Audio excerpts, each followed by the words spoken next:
Good afternoon, and welcome to the 2026 RPA Assembly. I want to thank everybody in this room for joining us today and supporting the work we do.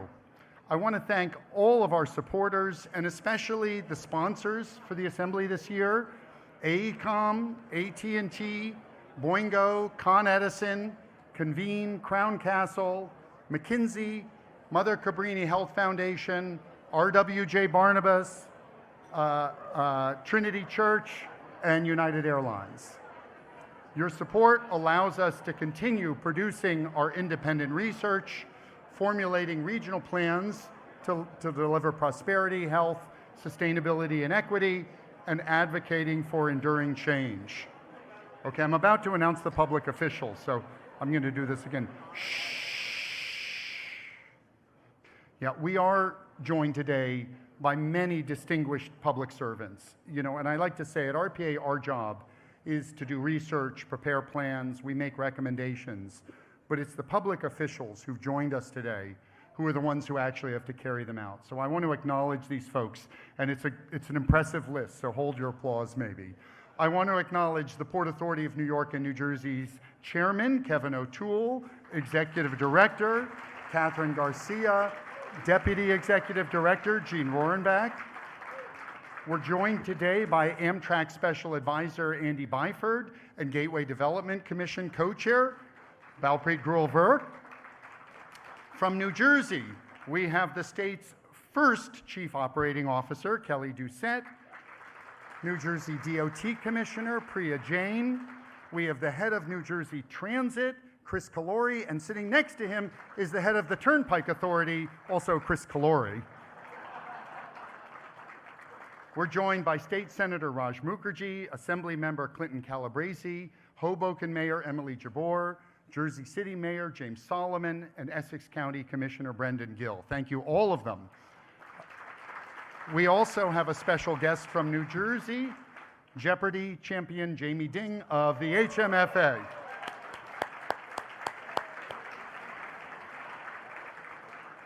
From Connecticut, we're honored to have the Housing Commissioner, Sheila Mascaro-Bruno, and Municipal Development Authority Executive Director, David Corris, former RPA staff member, I can't help. We're also pleased to be joined by New York State Senators Leroy Comrie and Brian Kavanaugh, and Assembly Member Mikel Solage. From New York State, we have Empire State Development CEO, Hope Knight, MTA CEO and Chair, Jano Lieber, DOT Commissioner Marie-Therese Dominguez, New York City Transit Authority President Demetrius Critchlow, MTA Construction and Development CEO Jamie Torres Springer. From New York City, we have Comptroller Mark Levine, Manhattan Borough President Brad Hoylman Siegel, Queens Borough President Donovan Richards, Queens is in the house. New York City Council members Gail Brewer and Kevin Riley, Deputy Mayor for Operations Julia Curson, DOT Commissioner Mike Flynn, Transit and Limousine Commissioner Midori Valdivia. So please thank me for welcoming all of these public servants for being here today.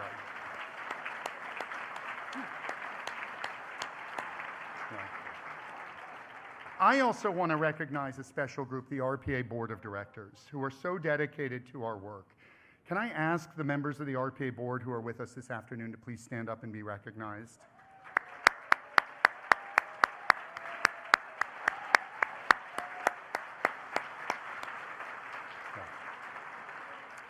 So look, I am sorry that King Charles and Queen Camilla weren't able to extend their trip to join us, but this is one of the most exciting programs we've ever had at an RPA Assembly.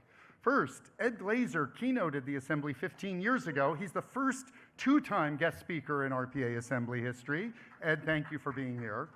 I am thrilled that we will be giving the John Zuccotti Award to Catherine Garcia, who, and among other things, Catherine, the work you did leading congestion pricing over the finish line was something we really all appreciate here at RPA, so thank you for that. I gotta say, I first met Governor Sherrill a few weeks before she announced she was running for Congress. A mutual friend asked us to get together so I could brief her on transportation issues, and she's been an extraordinary champion for infrastructure ever since. We are so delighted to have you with us this afternoon, Governor. And as for Mayor Mamdani, who will be here later, I'm just going to say that last year we did invite all of the mayoral candidates to join us at the RPA Assembly, and only one of them did. Now, I'm not going to say that this is the only reason Zoran Mamdani won the election last year, but my friends in management consultant, right, Tony, they like to say sometimes that sometimes a single data point is, in fact, a trend. So keep that in mind, all you hopefuls. Look, affordability and abundance were the major themes of our virtual panels this week, and our elected leaders, including Governor Sherrill and Mayor Mamdani, are implementing strategies to deliver. In Connecticut, Governor Ned Lamont convened a special session of the legislature to approve a bill which mandates that towns create housing growth plans, incentivize development near transit and downtowns, ease commercial to residential conversions, and reduce parking requirements. In New York State, we have been working in close partnership with Governor Hochul and the legislature to exempt smart growth redevelopment projects from lengthy environmental reviews that add to the cost of housing. In New York City, we're excited to implement the Charter Review Commission provisions, which give our borough presidents more of a role in land use planning and expedite reviews for certain projects. And New Jersey did adopt a new state plan and dedicated funding for NJ Transit last year. So many of our infrastructure and other priorities are moving forward. In fact, just last month, actually, I joined Governor Sherrill on the first train to cross the Portal North Bridge, which was completed on time and budget. The MTA is moving ahead with phase 2 of the 2nd Avenue subway and the Interborough Express, which will serve, get this, over 250,000 daily riders when they open in a few years. Congestion pricing continues to deliver traffic reduction and transit funding in equal measure. The Port Authority has started construction on a new Midtown bus terminal and continues rebuilding JFK and the Newark Air Train.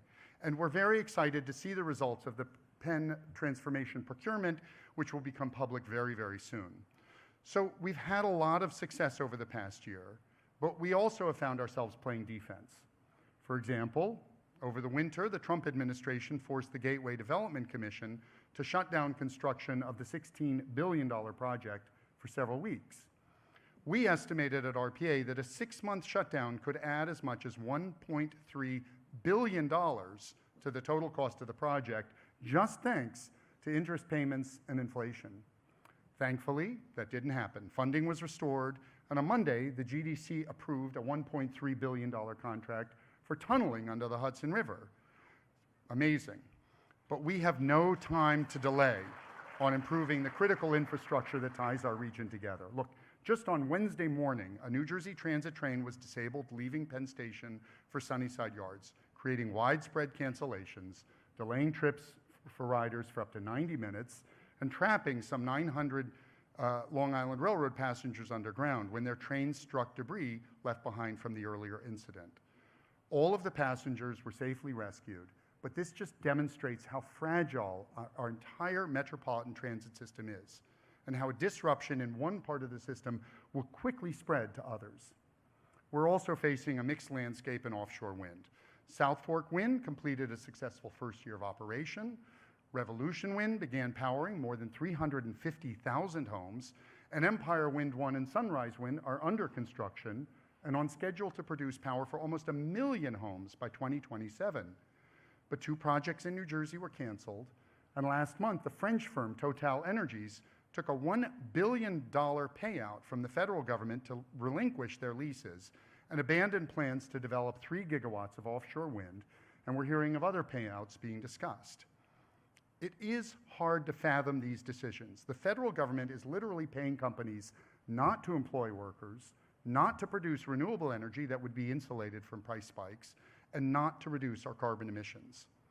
So that's a quick preview of the big picture. There's a lot happening. There's still much more to do. And to talk more in detail about RPA's work over the past year, I'm delighted to turn the podium over to RPA's Executive Vice President, Kate Slevin. Kate.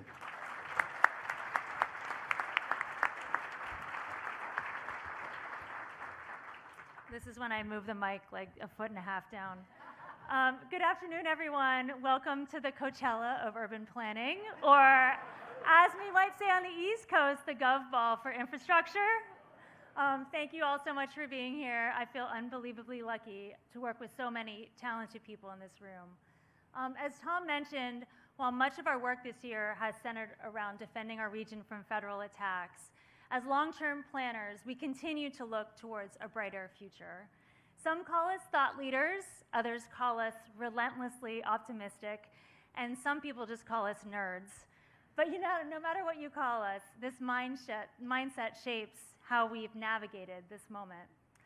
In the face of unprecedented uncertainty, we've responded by providing a steady hand, a constant flow of rigorous research, and by convening decision makers to inform real-world policy.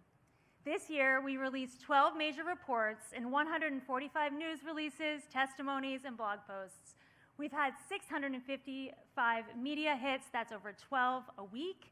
We took a delegation of New York leaders to London for an exchange on housing and transportation, and hosted a pro-housing conference in New Haven with 1,100 people called YIMBY Town. Thanks to our communications team, Sam, Dave, and Megan, we've done more on social media. We launched our podcast, RPA Radio, relaunched our YouTube page, where you can watch all of the old assemblies if you want. And we even released Tom Wright's first TikTok video. Sadly for us, Tom is not dancing to Cat's Eye's Pinky Up. My daughter told me you wouldn't get that. She might be right. But is instead talking about Penn Station operations. Our research and advocacy work continues to look to the future while dealing with the challenges of today. Led by Rob Freudenberg and Kyle Mason, our explainers around electricity bill prices lay out a clear case for long-term investment in renewable energy. Our Fair Fares report by Ravina Pernodand and Vanessa Barrios help guide NYC as they look to expand the program and makes the case for New Jersey to start its own. And Zoe Baldwin is now turning that research into action. We calculated the economic benefits of New Jersey Transit as nearly $14 billion annually, and we showed that the metro area's economy has grown largely on the back of the transit system, not from new roads. Thanks to Rachel, Will, and Abigail for that really important work. Marcel Negrete and Moses Gates' work showed that over the past 20 years, the New Jersey State Plan and Mount Laurel Doctrine have driven an overall increase in housing production in denser, more urban areas. In other words, these policies are actually working. Now, I wanted to spend a moment thanking our partners because our civic community here has really come together in the face of racism, hate, and attacks of our neighbors of color. For RPA, we remain guided by our shared values of health, prosperity, sustainability, and equity, and we're putting those values into action. Our Pro Homes Connecticut program won the largest housing package in a generation, where's Pete Harrison and Nick Cantor, and our co-mayor of YIMBY Town, Karen Dubois Walton, and host Alexander Dom from Yale. I know they're somewhere out there. Our work to defend congestion pricing happened with so many amazing transit advocates in the room, Riders Alliance, EDF, Transportation Alternatives, Tri-State, PCAC, and more. And I'm surprised they're not cheering because they're a very loud bunch. And we worked with Bronx, Orange County, and Jersey City coalitions for highway projects that don't have new capacity, but instead bet on a more sustainable future. Josh Berman's work with Open New York, the New York Housing Conference, and Welcome Home Westchester is seeking to speed up approvals for much-needed housing trails and child care centers. And we have been promoting Brooklyn and Queens' first new end-to-end transit service since the 1930s, the IBX, through events and helpful urban design charrettes from Christine Gardner. On Long Island, Malin Mehta is co-leading a partnership with James Lima, the LIA, and others to ensure the workforce has long-term success and resiliency. So I recently saw a plumbing van proudly labeled Destination, Excellence, which I felt was a pretty bold claim for a profession that regularly battles sewage. I tried to take a picture of the van, but it drove away, so I asked our fabulous creative director, Dave Zakin, to come up with an image instead. And here's what he came up with. I bring this up because plumbing is a bit like public service and nonprofit work. We're always striving for excellence, even while elbow deep in the things that no one else wants to think about. And what does excellence in urban planning mean? I think it means you don't have to think about the basics. Buses come on time, neighborhoods are safe, energy is reliable and affordable, air is clean, jobs are stable, and our kids can walk safely or bike safely to school. And that's the course RPA charts, making the case for investments in communities that deliver better lives for all people. I want to finish by thanking the amazing staff at RPA. We're just 30 people strong, but punch well above our weight. If you work at RPA, please stand up. Let's give these amazing people a round of applause.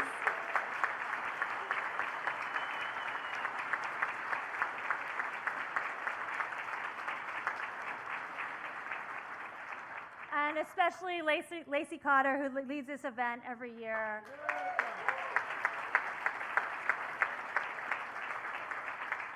And is the mother of 4, which deserves even more applause. As well as Ian Akrish, Olivia Holler, and Christine Shu, thank you. And thanks to all the partners in this room. Your passion and talent is really an inspiration to us. Now, it is my great honor to introduce George Helmy. George is Executive Vice President and Chief External Affairs and Policy Officer at RWJ Barnabas Health and served as a United States Senator from New Jersey in 2024. Previously, he was Chief of Staff to New Jersey Governor Phil Murphy, where he helped oversee all aspects of state government. Earlier in his career, George served U.S. Senator Cory Booker and the late Senator Frank Lautenberg. George is a member of the RPA board and serves as a commissioner for the Port Authority. Please welcome to the stage George Helmy.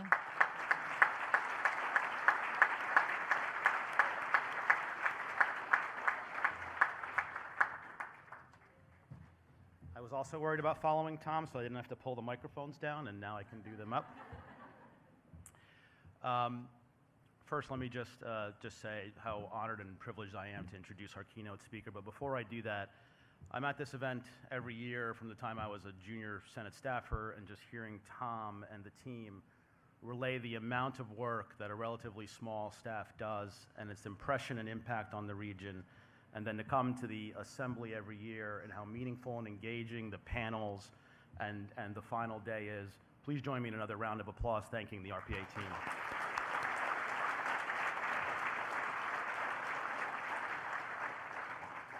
Well, it's my distinct pleasure and honor to introduce today's keynote speaker. For an organization like ours, committed to ensuring a sustainable future for our region, it's critical that the RPA have partners in government that share that commitment. And even more, it's critical not just to have partners that share that commitment in government, but understand the need for modern and safe infrastructure, plentiful, affordable, and safe housing, and a vibrant and productive commercial centers, which not only produce great jobs, but attract the very best talent to those jobs, and to have leaders which push that into reality. Mikey Sherrill has always been one of those leaders. As you may know from a New York Times piece that came out shortly after my appointment to the United States Senate, I've been mostly an independent, unaffiliated voter my entire adult life. But there was a candidate in 2018 that was running in my home district that I had met 5 years prior and worked with her on criminal justice issues when she was in the Department of Justice. And that candidate was campaigning on issues of affordable housing, access to transit, investment in public transit, and an energy policy that was both affordable and protected future generations. From the beginning of her time in Congress, she'd been one of the strongest voices calling for federal partners to work on the Gateway Project, the entire Gateway Project, from the Portal Bridge to the Trans-Hudson Tunnel, to fully fund it and get it under construction. And in her first 100 days as governor, when Washington turned its back and walked away from the Gateway Project, it was her administration that jumped right in, fighting alongside many of you in the RPA to ensure that this region got what it was promised. And meanwhile, she's also been leading and strengthening the connections between strong transit, economic growth, and livable communities by bringing together diverse stakeholders from every industry, cutting through red tape that has held back the smart development in our state and our region. And just this week, took historic steps to increase our affordable housing stock. She's made a number of strong cabinet picks, and if the DHS and DOH commissioners are listening, I can't tell you how great you all are. You're handsome, you're perfect, everything you do is wonderful. Please be good to my health system.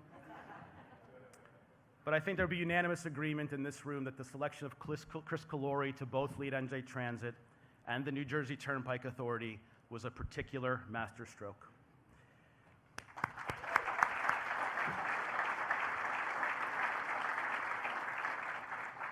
I've been proud to call her my Congresswoman as a Senate staffer, and though it may have just been for 100 days, as her colleague in the Congress, I was privileged to work alongside her. As a New Jerseyan, I'm privileged to call her my governor. Please help me welcome the 57th governor of the state of New Jersey, the Honorable Mikey Sherrill.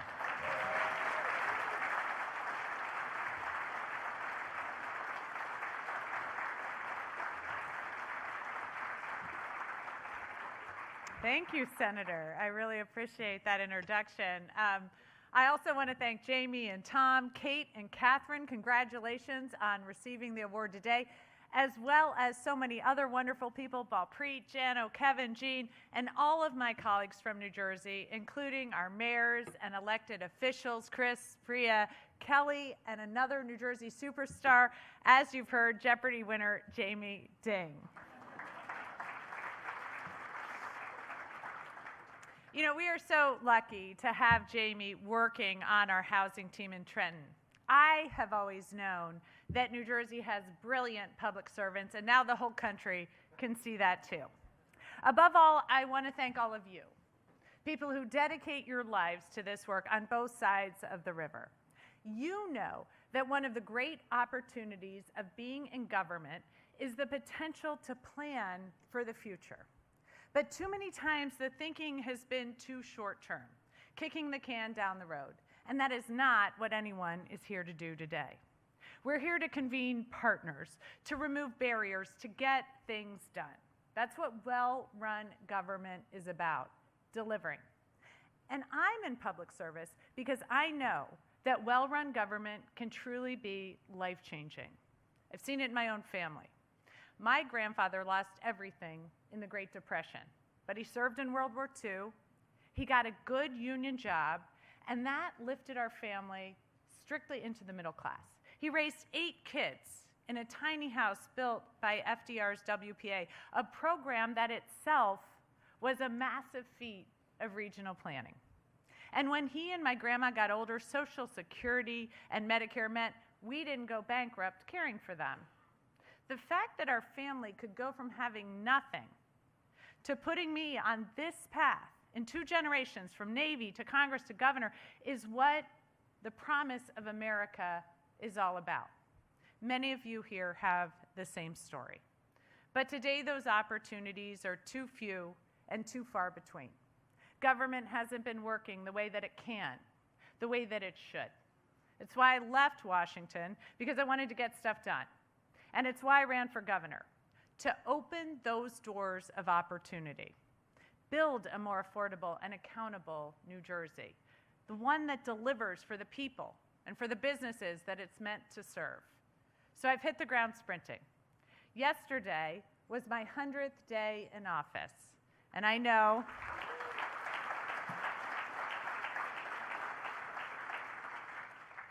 I want to thank everyone on my team because it feels a little bit like 100 years, but we have already gotten a lot done. For me, it starts with lowering costs, electricity costs, housing costs, transportation costs, and more. Take utility rates, they're soaring. So I declared a state of emergency on day 1. I didn't commission a 10-year study, although they're very well regarded when they come from the RPA. I didn't write a strongly worded letter. I signed 2 executive orders in the middle of my inaugural address, minutes after I was sworn in. The first froze rate hikes to get families the relief they needed right away. The second works to bring as much new power online as possible, because more power means more supply, lower costs for everyone.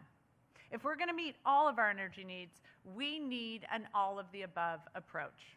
So in just my first 2 months, we approved 6 new battery storage and solar projects that had been stuck for almost a year. We're modernizing natural gas facilities, and I just signed a bill to end a 50-year moratorium on nuclear power in New Jersey. New Jersey's back at the table. I'm fired up.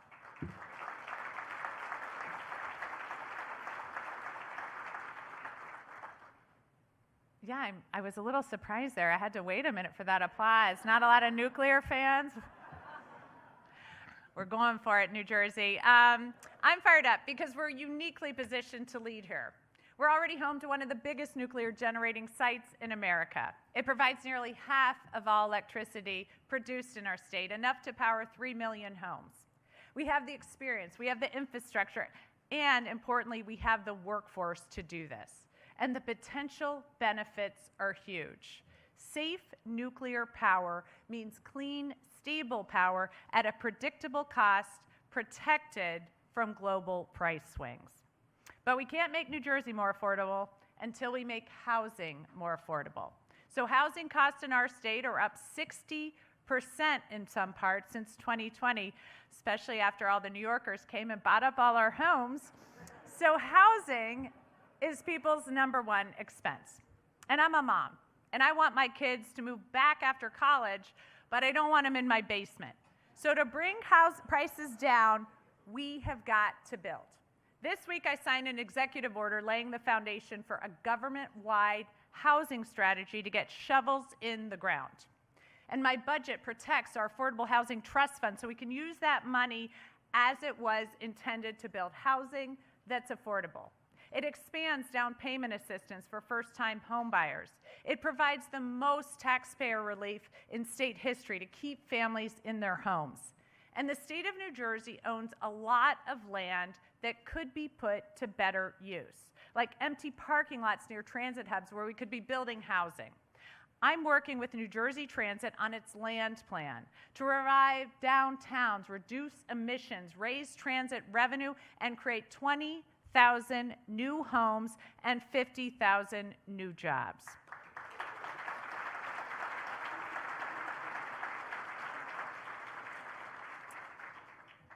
It's going to help us put the housing we need on property that's already developed, not in our green spaces, as well as cutting through red tape so people can start building. I'm working right now to streamline the permitting because right now it's too slow. Projects fail because businesses simply can't afford the uncertainty or the wait. So we're launching an online dashboard pilot in June, where developers can track their permit applications in real time. I also said I'd review burdensome regulations, so I paused all new and pending rules for 90 days. And after I submitted the most fiscally responsible budget that our state has seen in years, I rolled out a budget report card just last week. It's an interactive site where people can track how their tax dollars are being spent and what state programs are delivering. In this way, when people see that link between investment and benefit, we can grow public trust and improve government performance. But what I really want to talk about with all of you today is transportation. It's the glue between not just our states, but the pieces of people's lives. 1 in 3 American transit riders lives in this region. You can't survive, much less thrive, without good public transit. Yet we have some of the longest commutes, the oldest infrastructure, and now is the time to change that.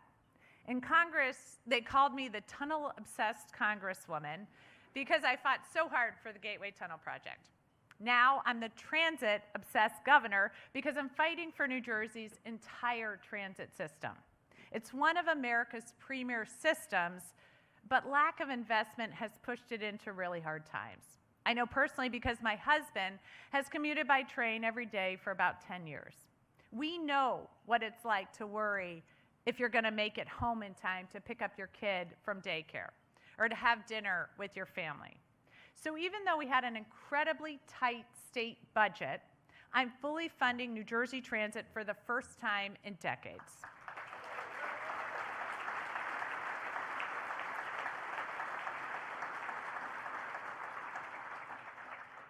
And last month, I signed an executive order to start fixing what we can fix there right away, like new security cameras and lighting, more reliable updates so you can trust what the website and the app and that television has to say on the platform. I've watched trains pass me by as it said they were 10 minutes delayed, or an empty platform as it said the train was arriving. So that was Amtrak though, not New Jersey Transit.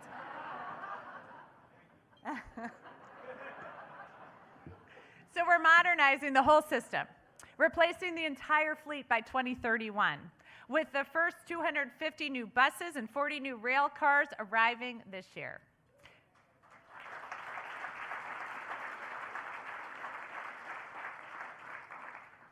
And I know you guys said you were nerds, but I have to tell you that those new rail and buses, that was one of my highest performing posts, so we got a lot of nerds out there.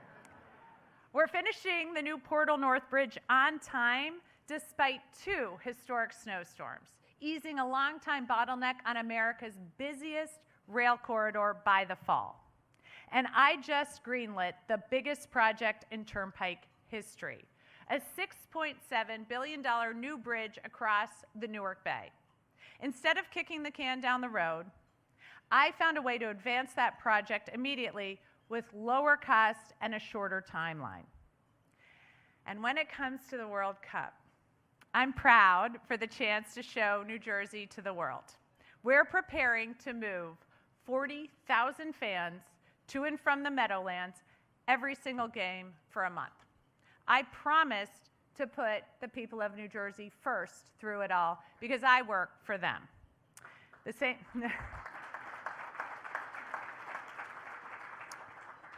is true on Gateway, the biggest, most important infrastructure project in America. The first new heavy rail tunnel between New York and New Jersey in 115 years. But the President of the United States illegally tried to cancel it, putting the 1,000 men and women already on the job out of work, and threatening the 100,000 good jobs it's set to bring to our region. I fought tooth and nail for that funding when I was in Congress. It's not the president's to take away. So we took him to court, and we won 3 times.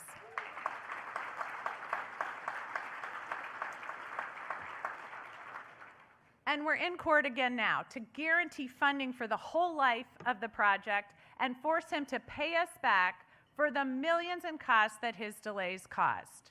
Today, those 1,000 workers are back on the job. Construction is moving forward on both sides of the Hudson and in the river. And I can announce that next month, the Gateway Development Commission will award the New Jersey Surface Alignment Contract. It's the next major portion of work.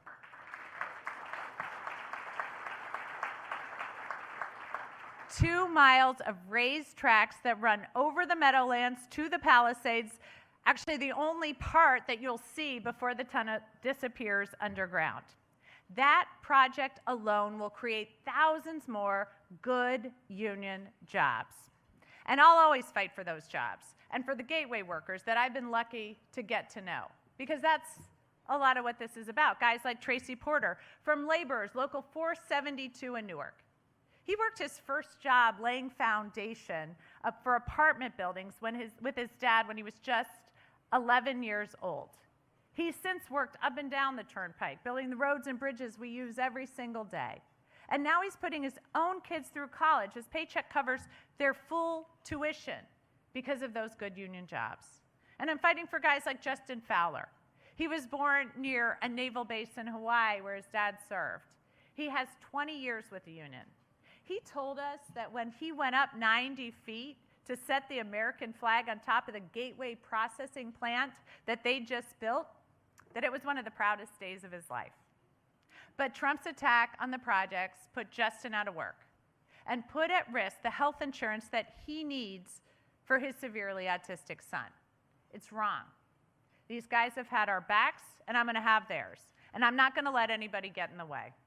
So at the end of the day, what we do here, what we plan for, what we fight for, it's all about people. Well-run government is delivering for them. New Jersey has a proud history as a regional planning pioneer. Since 1934, we've had the most comprehensive state plans, the most effective fair housing system, and we've done a good job meeting these goals. But there's more to do. Building the infrastructure of opportunity, the engine of the American dream. That's why it's so important to deliver, to make life more affordable, to make government more accountable, to make this region even more connected and ready for the future, to deliver for the people that we are meant to serve. So I am incredibly excited to work with all of you as we chart out everything that's ahead. Thank you so much.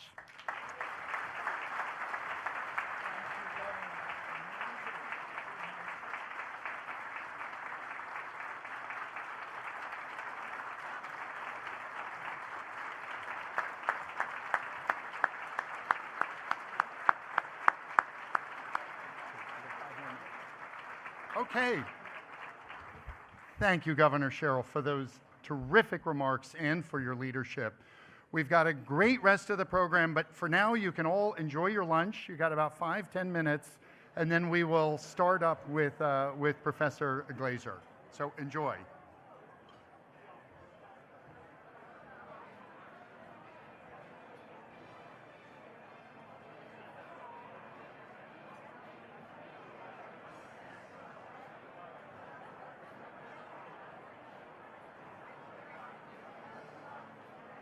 I'm going to ask folks to re-find their seats if you can, please. I know that there will be time to talk and continue this later, but please all grab your seats. And I'm going to do, here I go. Shh. All right. We've fed your stomachs, time to feed your minds. So as we were putting together today's program, we kept coming back to this question: what makes cities and regions prosper? We're in the budget season right now for all 3 states in New York City. And sometimes it seems as if the only choices facing our elected leaders are which taxes they're going to raise, which programs they're going to cut, what services they want to subsidize. Now, of course, those decisions are vitally important and will dictate the success or failure of our communities, and who will prosper and who will suffer. But these debates are also focused on short-term budgetary issues, and they often take a kind of zero-sum approach to public policy. At RPA, we're a long-term regional planning organization looking intersectionally at land use, transportation, energy, economic development. So we wanted to change the frame of reference, to think differently about these topics. And that's why we invited Ed Glaser to join us this afternoon as our featured speaker. Ed is the Fred and Eleanor Glimp Professor of Economics at Harvard University and the preeminent explainer of why some cities thrive while others falter. Growing up in New York City in the 1970s, Ed witnessed firsthand the precariousness of urban life. I recall it myself, Ed. That experience fueled a lifelong fascination with cities. His work has shown us that the success of a place isn't just about its physical infrastructure, but its ability to foster human interaction, collaboration, and the transmission of ideas. Ed isn't just a cheerleader for density, he is a clear-eyed critic of the barriers that we build against it. Long before the abundance agenda became a mainstay of the national conversation, Ed was already laying the intellectual groundwork. For decades, his research documented how restrictive land use regulations and permitting hurdles create chosen scarcities that drive up housing costs and stifle regional growth. He was arguing for a politics of plenty through the lens of urban economics well before it had a catchy name. So today, as we navigate the post-pandemic challenges of remote work, changing mobility, housing affordability, and AI, Ed's insights on urban resilience and the survival of the city are more relevant than ever. So please join me in welcoming one of the most influential voices in urban policy today, Ed Glaser.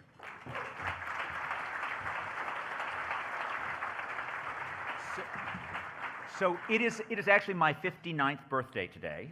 And I cannot think of a better way to spend a 59th birthday than to be at the RPA assembly. This is pretty much the peak that I could possibly get. So let me start with 2 graphs, which I think fundamentally capture the profound quandary, the challenge that this region faces. On your left is the relationship between productivity and density. enormously strong positive connection, reflecting the benefits of being enmeshed in a massive economic agglomeration. The fact that we become more productive when we are surrounded by other productive people, the fact that we are more productive when we are close to other people. At their heart, cities are the absence of physical space between people and firms. Their essence is density, proximity, closeness. And New York, this region, does spectacularly well because of its density. But not everyone does. The graph on the other side shows the relationship between upward mobility and density across metropolitan areas. This comes from the work of my colleague Raj Chetty, who takes children born between 1978 and 1982 and asks about where they end up as adults. And you can see it's a strong negative line. Cities have always been unequal places. It was Plato who wrote in the Republic that every city of whatever size is in reality two cities, a city of the rich and the city of the poor. But cities should not apologize for that inequality. Cities have rich people and poor people because they are relatively pleasant places to be rich and perhaps less dreadful places to be poor. But urban inequality is only acceptable if cities are fulfilling their historic mission of turning poor children into rich adults, right? Which New York has done spectacularly for centuries, but it's not happening now. It's not happening enough now. Now, where does this quandary come from? It will come to no surprise to an RPA audience that I think mobility is a big part of this. That when you look at the lives of urban adults, you see urban adults move around the city, they go to work in integrated firms, they connect with lots of different people. By contrast, the children of the poor live in segregated neighborhoods, go to segregated schools, occupy isolated lives. And what you can see here is the relationship between urban mobility and income as measured by the value of the home. So what we've done here is we've linked a cell phone to where it spends the night, and then we've found out the value of the home in which they spend the night. And so what you can see is that the people who are from the richest quarter of homes, they go to 60% more entertainment venues. They go to 40% more parks and more restaurants. The panel labeled F actually controls for neighborhood. So even within the same micro neighborhood, right, the children of the poor are experiencing a vastly more limited city than the children of the rich. This is ultimately what RPA's vision has to be about. It has to be about enabling not just the rich to get to their jobs, but poor children to live in a connected city where they can seamlessly learn and work and give to the whole city around them. Now, dealing with the challenge of providing upward mobility at the same time we protect the enormous productivity of this place is not as easy right now as it might otherwise have been, right? We are in a world in which the pandemic battered New York, and of course, work from home is still a challenge. Right? This shows Castle Technologies, which is a key swipe technology provider that provides protective services, and it shows the decline in people coming into Class A offices immediately during the pandemic and then afterwards. Right? I don't actually believe that we're looking at a world in which everyone's going to be zooming in for the rest of their lives. But certainly everyone has become much more mobile. And certainly it is easier for a young startup to imagine leaving the New York area to go to Vail because they want to ski, to go to Texas because they don't like paying state taxes, to go to Honolulu because they like surfing. And that mobility, right, makes me fear a replay of what we went through in the 1970s. When you had, once again, an urge, a need to actually right historic wrongs that were embedded in people like Mayor Lindsay, right, who was trying very much to create a juster city. At the same time, the wealthy and firms found it easier and easier to get out of New York, right? Easier and easier to relocate their business away from the urban area. And it felt like these are two iconic images from both Jamie Rubin and my youth of President Carter wandering through the wasteland that the South Bronx had become. President Ford didn't literally say to the city, drop dead, but he kind of meant it.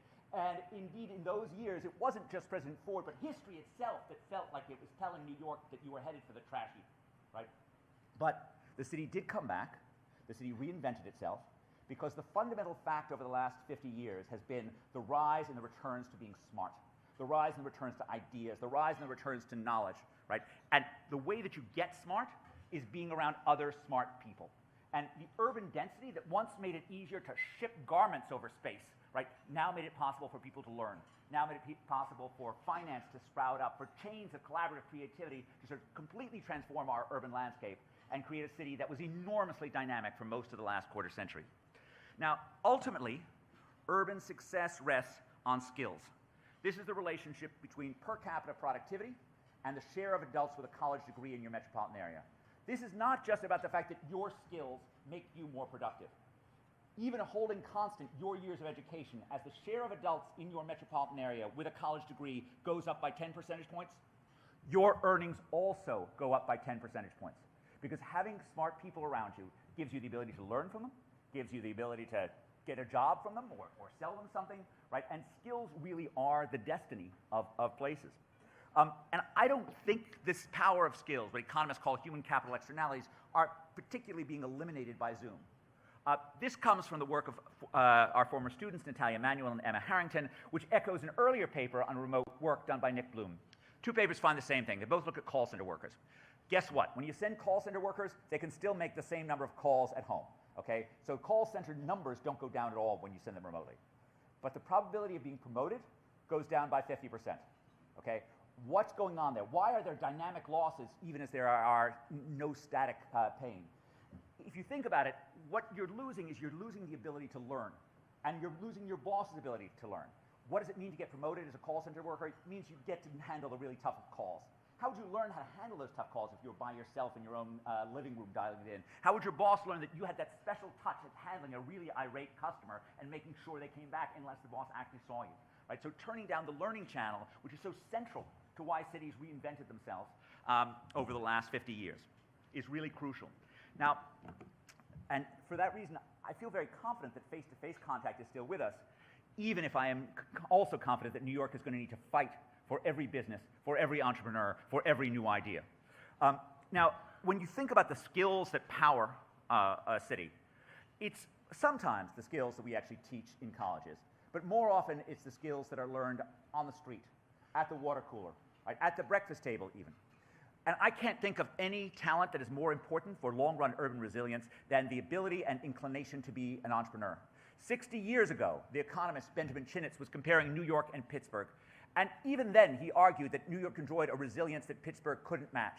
He argued that this was a legacy of New York's industrial past. The fact that the largest industrial cluster in the United States in the 1950s was not automobile production in Detroit. It was garment production right here in New York City. And unlike automobile production, and unlike steel production in Detroit, in Pittsburgh, garment production in New York was a mother of entrepreneurship. It was a place in which anyone with a good idea and a couple of sewing machines could get started. And those entrepreneurs who got started sewing skirts went on to start movie studios, went on to build skyscrapers, went on to form banks, right? And that gave this entrepreneurial DNA, which is so part of New York's economic strength. It is amazing, given how mediocre our measures of entrepreneurship are, that they do such a great job of predicting urban strength. This is just I've sorted metropolitan areas by the average firm size. So the ones marked 1 have tiny firms, the ones marked 5 have really big firms. And what you can see is employment growth is just vastly higher in the places with small firms than it is in the places with big firms. And this isn't a regional fact, it's true with any kind of controls you want to throw up this fact. Now, this human capital-centered view leads me to the constant prescription that I've given city leaders for decades about how to succeed, which is to attract and train smart people and then get out of their way, okay? It's all about talent. It's all about making a city that people want to live in, a city that's functional. But that is not a recipe for laissez-faire, even though I believe that certainly we could have fewer regulations around food trucks or starting up small-scale shops. I mean, and just an aside, it is kind of shameful in this country how much more we regulate the entrepreneurship of the poor than we regulate the entrepreneurship of the rich. If you want to start your internet phenomenon in your Harvard College dorm, you can have 1 billion users before a regulator knows you're alive. Just try starting a grocery store 5 minutes away, right? Okay, so the issue of attracting smart people hinges fundamentally on the urban triad. Cities rest on a 3-legged stool. One of those legs is the urban magic of people learning from each other. I'm capturing this with the old city of Jerusalem. Smart people buying, selling, working, learning, the good stuff about making urban productivity. Then there are the demons of density down below it. I'm capturing this with an image of Boston's marathon bombing. The fact that when 2 people are close enough to share a smile, they're also close enough to share a virus. The fact that cities make it easier to rob people. The fact that cities have congestion. Thank you, Catherine. I am so glad that I'm here for the day you're getting this award, because she's proven that, in fact, cities can take steps against congestion. But this is a demon of density. But then, of course, the third is the physical city, right? As a social scientist, I never tire of making the point that the true city is made of flesh and blood, not glass and concrete. okay? The true city is the humanity that is connected. But the concrete and the glass also matter, right? Because they are the stages on which we work our lives. They are the sinews through which we connect with one another. And that, in some sense, is what is so precious and important about the RPA's mission, that is so tied to making the physical city actually work. Now, one part of what's gone wrong with the physical city in the country as a whole is housing. And you heard the governor speak about this. When I started working on housing 25, 26 years ago, high housing costs were overwhelmingly a coastal phenomenon. And you can see the sort of boom of the 90s, which you can see I've just got 6 cities there. That's LA and New York. Those are the 2 places that experienced the boom. Then in the great boom of the aughts that brought on the global financial crisis, you can see that Phoenix joined in. Over the last 15 years, it's become a much more widespread phenomenon, when places like Phoenix and Miami and Atlanta and Dallas, places that once used to be affordable because they made it incredibly easy to build, have increasingly become inaccessible to ordinary Americans, right? This is not, don't kid yourself about, this doesn't require great genius to figure out why this is. It occurs when robust demand for urban space collides against fixed supply, okay? There's a really simple economics 101 way of knowing about whether or not something's supply or demand. If you see prices go up, and the quantity of new production also going up, that's about demand. If you see the quantity of prices going up and the quantity of new production plummeting, that's about supply. And that's exactly what you see here.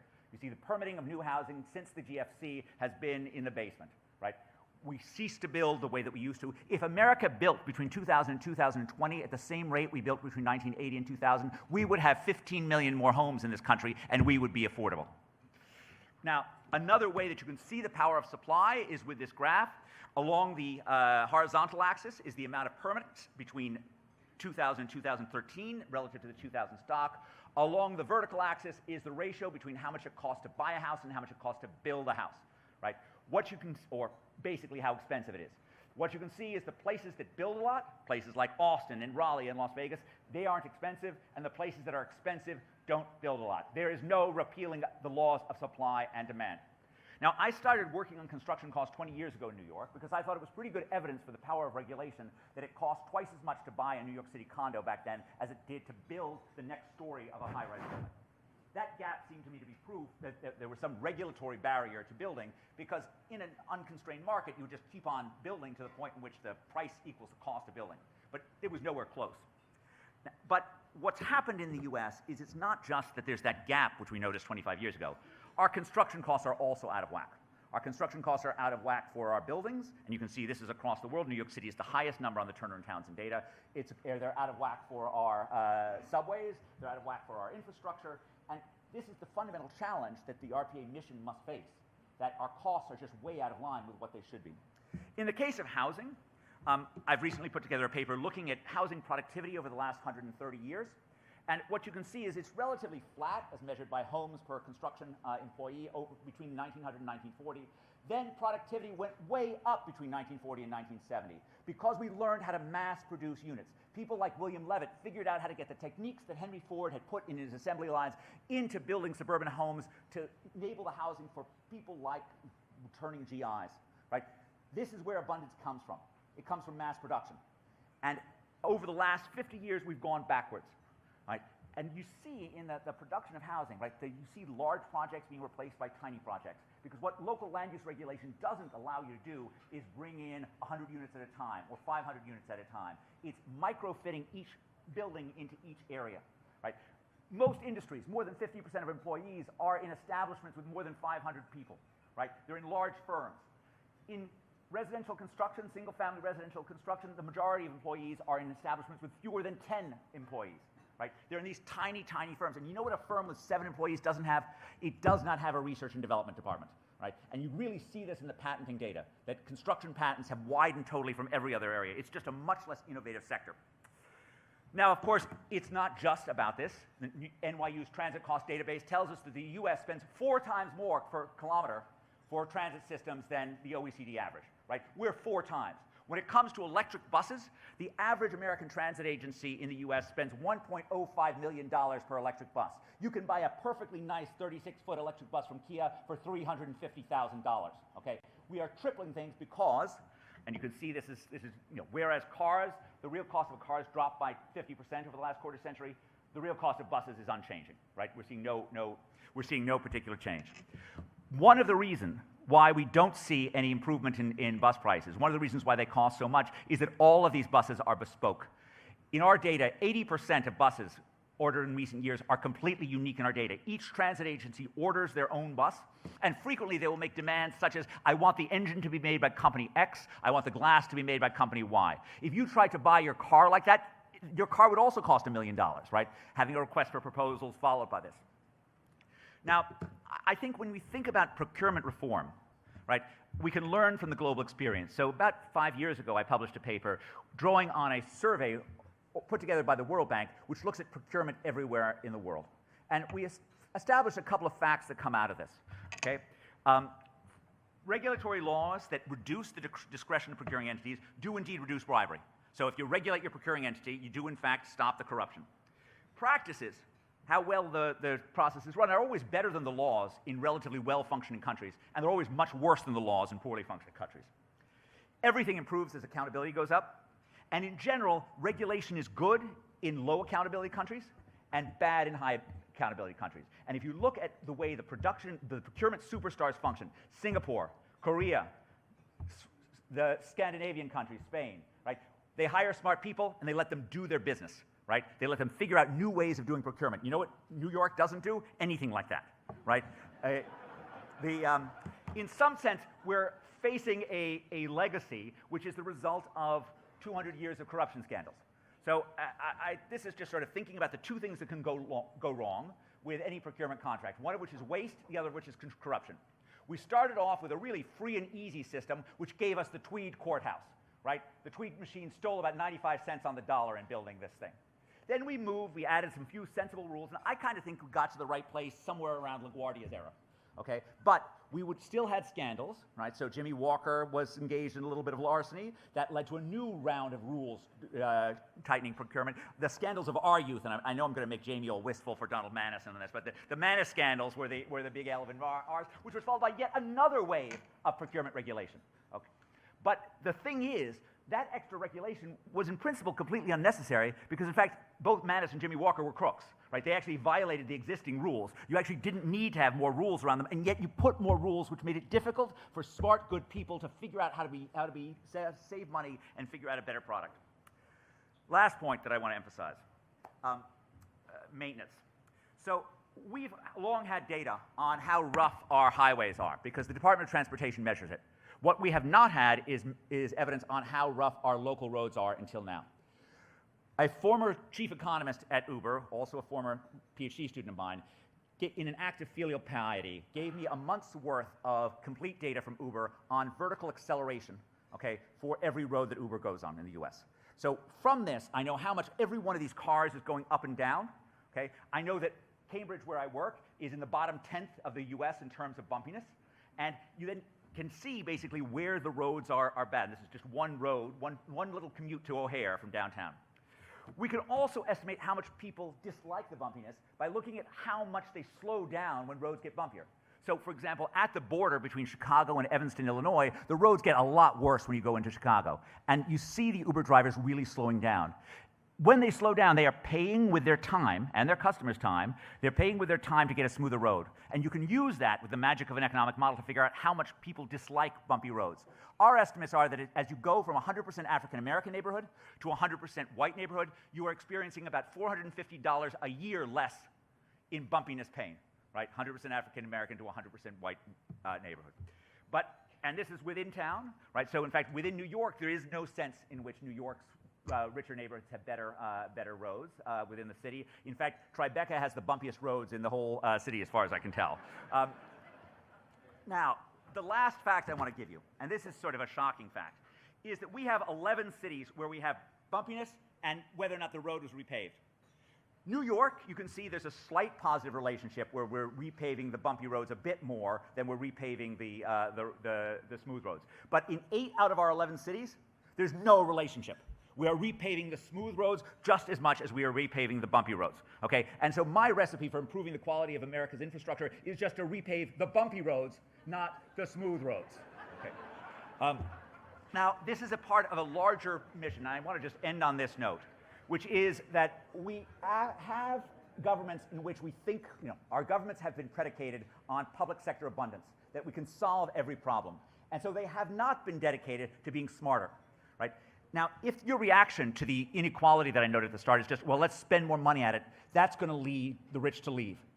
Instead, what we need to do is we need to make sure the brains of people like RPA are used to make sure our city governments, our state governments are more functional, are smarter, are paving the smoother roads last, not first, and that we create the kind of metropolitan area that can provide both enormous productivity and pathways to prosperity for the children of the poorest. Thank you very much.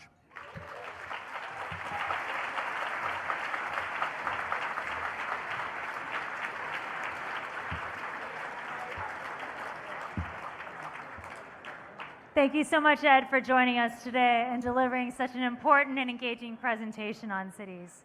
Thank you. Now on to the awards part of our program today. I'm very pleased to introduce Howard Milstein.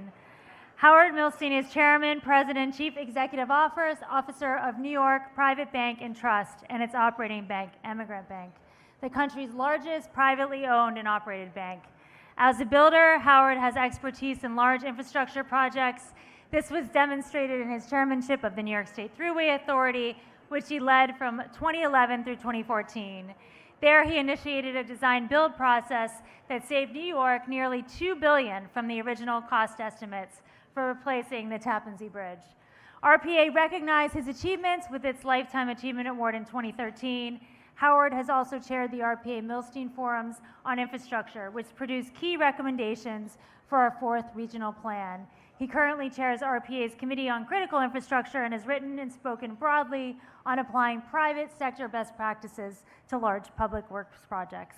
Howard, please come to the stage.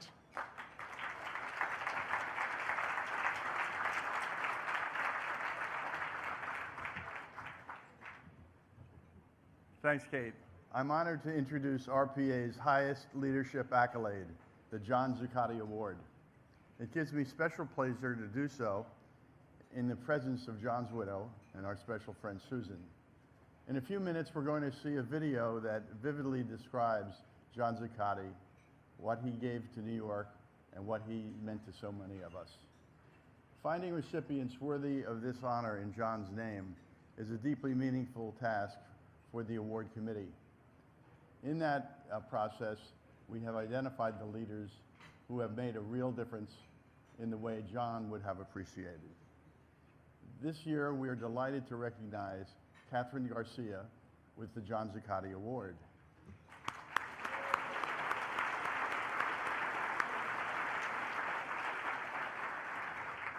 John and Catherine were from different generations, but their careers illustrate complementary models of urban leadership. John shaped the city through development, capital, and institutions. Catherine shapes the region through systems, services, and effective execution. In Catherine Garcia, we have a leader for the 21st century. With her leadership skills and operational know-how, she has greatly improved the functioning of many agencies she has led. The New York City's Departments of Sanitation, Finance, Environmental Protection, Housing, New York State Operations, should I say more. Now she has arrived at the greatest challenge of her career yet, as Executive Director of the Port Authority of New York and New Jersey. John is not here to witness it, but he would have applauded Catherine Garcia as a leader after his own heart.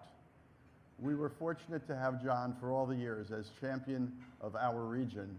We are lucky to have Catherine Garcia to carry the torch forward. And now, a short video about John Zuccotti. John grew up in an ethnic neighborhood in Little Italy. From that beginning, he went to Princeton and then graduated from Yale Law School. After Yale Law School, he was part of what I would call the best and the brightest. Went out to Washington and served under Lindsay. He was a combination of so many excellent qualities, which all became important during the New York City bankruptcy when he was the first deputy mayor. And he was the key to it. It was his critical role to bring everyone together and get New York through its most perilous hour. John's most important legacy was the need for government and the private sector to work together. I was asked to talk about public-private partnerships. It's one of those neat words that defies definition. The essence of what people can learn from John's life and experiences and accomplishments is that when you have a person who both has high horsepower intellectually and a great natural feel and interest in people, combine that with integrity and vision, and you get great results. Now, those qualities are not that easy to find. You get someone as extraordinary as John once in every generation or two. I'm not sure that people can replicate what he did, but they can certainly be guided and aspire to it. Thank you, Howard. Good afternoon. I am Queensborough President Donovan Richards. And I am proud to be the man who made Rick Cotton's hair turn gray. Is Rick still here? I'm also proud to represent Catherine Garcia's favorite borough. And I must say, although Governor Sherrill had to leave, Queens has 2 Port Authority airports, New Jersey's 1. And by the way, it doesn't cost $150 to get to either one of them.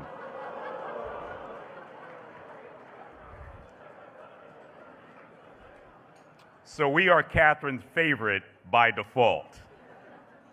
For those of you who don't know, I'm the son of a Jamaican immigrant. Yeah, man.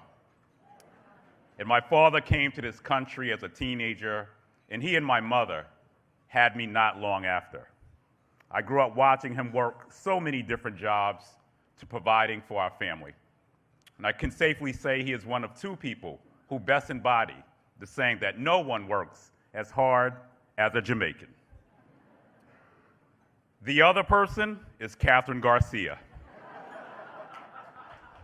I tell her all the time that she may be more Jamaican than me with all these different jobs she's had. She's an honorary Jamaican. In all seriousness, it's incredible to honor and speak before this assembly today and to introduce a true friend. Thank you to the RPA for allowing me to present Catherine with this award. As we speak, thousands of everyday New Yorkers are hard at work welcoming flyers across LaGuardia and Kennedy airports, baggage handlers, gate attendants, plane mechanics, and more, all doing their part to give travelers an incredible first impression of the world's borough. These dedicated New Yorkers work long, hard hours at the airport every single day. They dedicate so much time away from their families so that strangers are able to enjoy time with theirs. They deserve an airport that they can be proud to call their workplace. The travelers they welcome, they should be walking through our terminals with their jaws dragging on the floor. They deserve to be blown away by the first impression the world's borough affords them. And under the leadership of Port Authority Executive Director Catherine Garcia, that is exactly what we are seeing. The $19 billion with a B redevelopment of JFK is truly taking flight as we speak. And as the co-chair of the redevelopment, just a week ago, Catherine and I were at Terminal 8 to announce a $125 million concession program, bringing dozens of local businesses to the airport as vendors. And that's on top of the $1 billion in contracts that have already gone to Queens-based small businesses. In total, more than $2.5 billion in contracts have gone to MWBEs as well. Thank you, Catherine. Diversity, equity, and inclusion is a good thing for this state and country. Catherine, thank you for the commitment you've already shown to making sure Southeast Queens benefits the most from this redevelopment. And I know there are so many great things to come at JFK because I know the kind of champion Catherine has been for New Yorkers her entire career. This is a public servant who puts working people first. This is a public servant who expects excellence because she knows New Yorkers expect it too. This is a public servant who innovates with an eye on the future in everything she does. And during her time as Sanitation Commissioner, Catherine developed the largest curbside organic waste collection program in the country. And Queens led the way, by the way. Let's not forget becoming the first popular sanitation commissioner in history while we're at it. Now that takes some real skill, considering the agency she led is the one that plows the snow and picks up the trash. And we all know how the biggest enemy of any New York City leader is a snowstorm. As the city's food czar during the height of the pandemic, Catherine worked around the clock to make sure needy New Yorkers had enough to eat. Thank you for looking out for our public housing residents in the Far Rockaway. She delivered more than 1 million meals per day. As the director of state operations, she brings her trademark laser focus on efficiency to all 20 million residents of New York State. From the I-81 viaduct project in Syracuse, to congestion pricing here in the city, to JFK's rebirth, and by the way, miraculously, the Van Wyck is going to be done this September. Can we clap for that? Did I say which September? I'm sorry. But she has fundamentally changed transportation in New York for the better. Catherine, it's an honor to call you a colleague, a partner in all things transportation, and a true friend, knowing what you've accomplished and the incredible things you will achieve for New York City going forward. I can't think of someone more deserving of the flowers than you. And now, it is my great honor to present the 2026 John Zuccotti Award to Port Authority Executive Director, Catherine Garcia.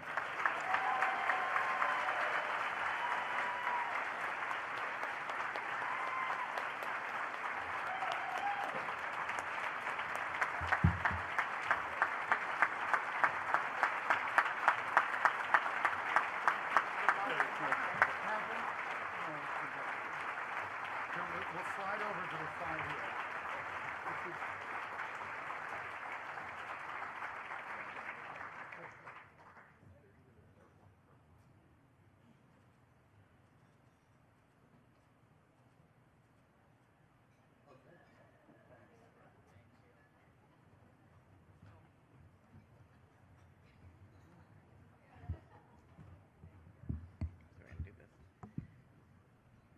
I'm going a little old school. I wasn't sure these things were going to work for me. But I also just want to start and thank Donovan Richards for that introduction and for giving me credit for so many things that were actually about helping teams work better, because it was never about me. It was always about them. And I'm like sitting here looking at Hope and Marie Dominguez, and I'm like, no, I'm not doing the I-81. I really wanted to blow it up. But the kudos go to them as well. I have to tell you that it is truly an honor to be here accepting this year's Johnny Zuccotti Award for Public Service. I'd really like to again thank my dear friend, Borough President Donovan Richards, who does always say that I have too many jobs. Right now I have only one. Only one job. I'm going to try and keep it that way. Also to the Regional Plan Association, Tom and Jamie. The RPA has been a thought partner with the Port Authority since the George Washington Bridge was barely a glimmer in any planner's eye over 95 years ago, and you have continued to collaborate with us to this day. And I'm also thankful to Governor Hochul for her leadership and confidence in my ability to lead the Port Authority. To Governor Sherrill, who spoke so eloquently about why regionalism is important, for her support and leadership on the other side of the river. And to Mayor Mondani, really appreciate everything that you're doing and looking forward to hearing from you later. And from the Port Authority, thank you to Chairman Kevin O'Toole and Deputy Executive Director Jean Rohrenbeck. I could not get through every single day without your support. And finally, I really want to thank every member of the Port Authority family, 8,000 strong. They are the backbone of this organization. And as I said at the start, it is not me who is driving that PATH train. It is not me making sure that baggage claim is working. It is everyone who is boots on the ground day in and day out. And although I never had the opportunity to know John personally, his legacy is literally written all over the city.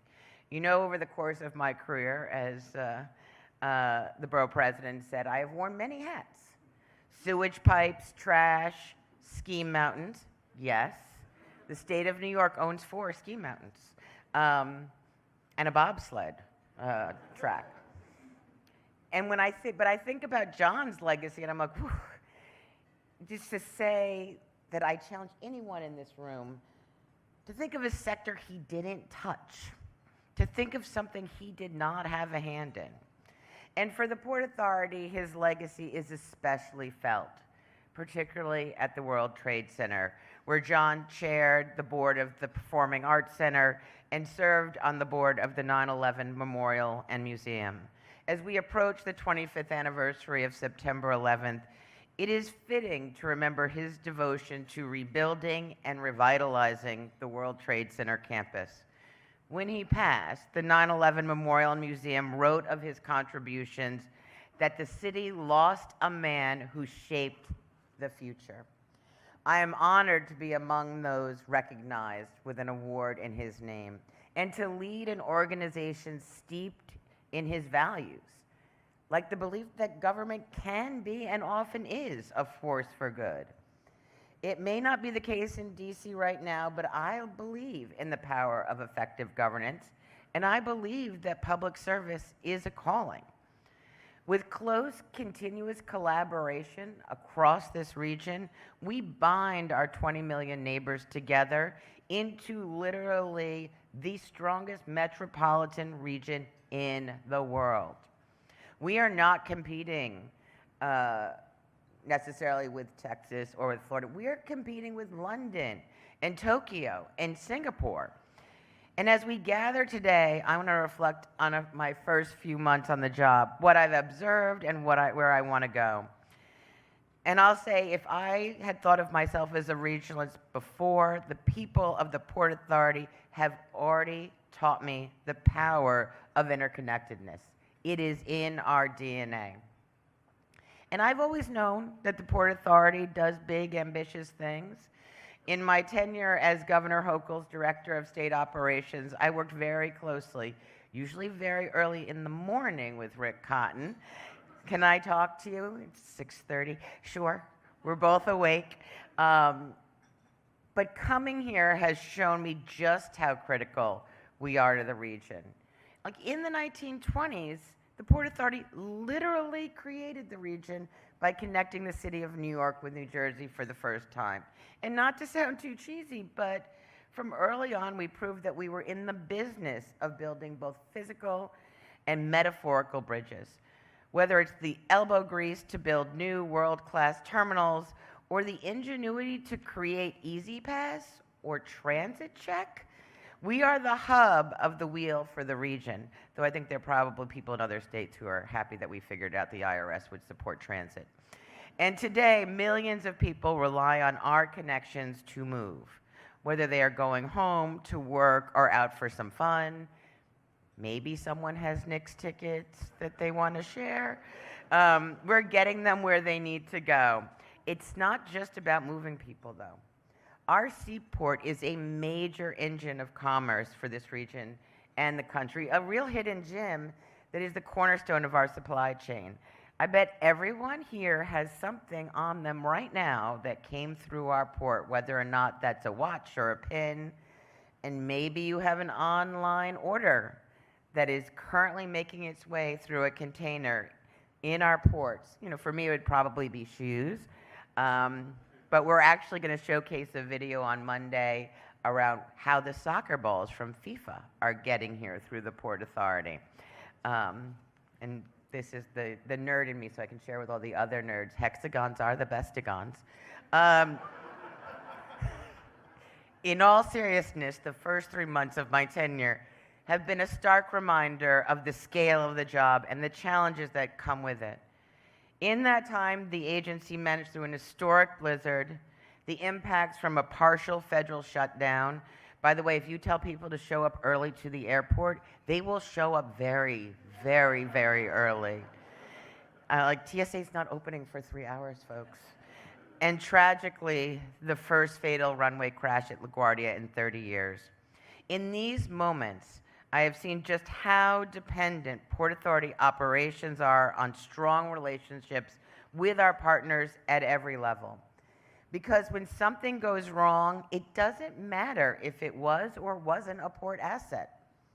They just want government to work for them. The public doesn't care. That is why at the port, we see ourselves as super collaborators, willing to be the party that takes responsibility for convening our partners to advancing joint goals, even when it's challenging. And as a result, it has really become our bread and butter. We approach both our day-to-day operations as well as our large-scale multi-billion-dollar infrastructure projects with the same determination to get things done. And with that operational paradigm, we're delivering results. At our airports, take redevelopment at LaGuardia, we are getting them another case, Rick, for all of their awards. They recently won an award from Food and Wine. I didn't know an airport could win an award from Food and Wine. The current transformation at JFK, or the reimagining of Newark Liberty. Just one of these would be a monumental task, let alone all three at the same time. On a normal day, there are dozens of stakeholders involved in each step of the passenger journey from their front door to the gate. Day in and day out, that means constant coordination with so many, our developers, the airlines, terminal operators, other public agencies, community stakeholders, and more. All of that is often a little bit more complicated when you're also running an entire construction site. But this constant coordination matters. It is how we are nearing completion on the two massive, as the borough president said, $19 billion worth of primarily private investment in the terminals at JFK, finishing up JFK's entirely new road network to connect it to the very beautiful Van Wyck, and installing a total, I really have actually spent most of my life trying to never get on the Van Wyck Expressway or the Cross Bronx. I've never been able to avoid the BQE. And installing a total of 24 megawatts of solar power on airports all at once. It is how we opened the award-winning Terminal A at Newark Airport and how we will transform the rest of that airport. That means a new Terminal B, a brand new AirTrain system. It's a little crazy. I thought they were just replacing it like in the same place, but no, we were moving it. Far more complicated. And direct access to the Northeast Corridor train station for that community that have been blocked out, which means they'll have access to Amtrak, New Jersey Transit, and AirTrain. That is important for opportunity in the communities that host us. These are really generational projects, and they are only advancing because we are coordinating across our stakeholders with very different needs and executing on our end of the bargain. That's effective governance. That's super collaboration. And at the World Trade Center campus, we're proving that through dedication and collaboration, you can literally rebuild from the ground up. After the tragic attacks on September 11th, people said that Lower Manhattan would never be the same.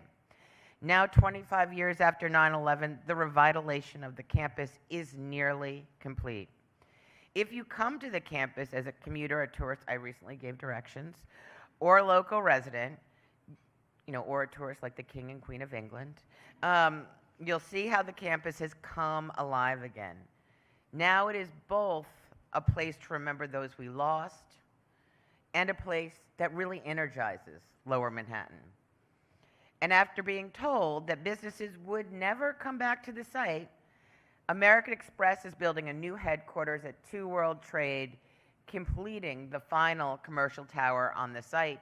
And according to the Post this morning, Larry Silverstein is going to get a ridiculous square foot price and rent at 7 World Trade. This summer, which we will get some of, this summer, as we look forward, if we look towards the region, hosting the FIFA World Cup and celebrating the American 250th, we are preparing for an extraordinary surge in activity. Apparently, 220,000 sailors will be here. So it's a tiny bit bigger than Fleet Week. And I want to take the opportunity, as long as I have a captive audience here, please don't drive anywhere near the Lincoln Tunnel during match day. I have promised Chris Calori that I will prioritize the buses. So we will be prioritizing the buses. So prefer you don't drive. But we have had to coordinate with New Jersey Transit, New York State Department of Transportation, NYPD, the Coast Guard, the Navy. I met an admiral, to name a few, to support the safe movement of possibly an extra 1.2 million people in the region. Now, I've spent a lot of time talking about the idea of being a super collaborator. And really that it's because it is something that I believe is both fundamental and unique to the Port Authority. And because it is something that perhaps has been the biggest surprise in my first 100 days. It is the current that underwrites our work as we usher in this new era of transportation infrastructure for New York and New Jersey. But to deliver on that next chapter, the $45 billion capital plan, the Port Authority must stay at the forefront as a leader. That means not just reacting to change, but anticipating it, planning for it, and being realistic about future trends and challenges. So from project plan to ribbon cutting, our mega projects are incorporating smart, resilient design standards that treat renewable energy, on-site power generation, and clean construction as fundamental pieces to the project, not afterthoughts. Don't worry, we're not doing any nuclear in the region, Mr. Mayor. Other things, but. And as technology advances, we're proving that just because we're a government agency, it does not mean that we have to run on Windows 7. Yes, government agencies can be cutting edge, but don't take my word for it. This past Monday morning, the first ever electric vertical takeoff and landing aircraft, or eVTOL, took off from one of the region's airports for an historic flight from JFK to Manhattan. I don't tend to fly in helicopters, but the most important thing for me about it was it's quieter. And I think about all the New York residents and New Jersey residents who are harmed by helicopter noise. Like, this could be a great thing for so many. But we are also piloting autonomous vehicles, which could support the last mile of airport travel, as well as testing if drones can be used to support medical emergencies. All in all, not bad for an organization that is 105 years young. We're proving that you don't need to be a flashy startup to lead on innovation.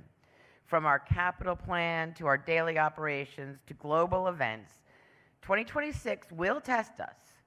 And if the first 3 months of my tenure have shown anything, it's that challenges are inevitable. That is the nature of large organizations doing important work. But in the face of these challenges, you have to roll up your sleeves and pursue your vision. After 9 months working under Mayor Beam as the first deputy mayor of New York, John Zuccotti is quoted as having said, "I know this job would be tough when I took it, and it has been. But the only place that the city could go was up, and it has." I have the privilege of arriving at the Port Authority that is night and day from what he had to take on with New York City. Though I will just make an aside that if you had bought property back then, you would have done very well. So sometimes you just have to believe. This city and this region is resilient. I've seen that already at the Port Authority. And as we look ahead and usher in this really golden era of infrastructure, I too believe that the only place to go from here is up.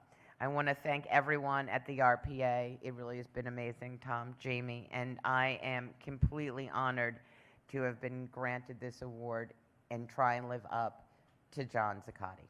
Thank you.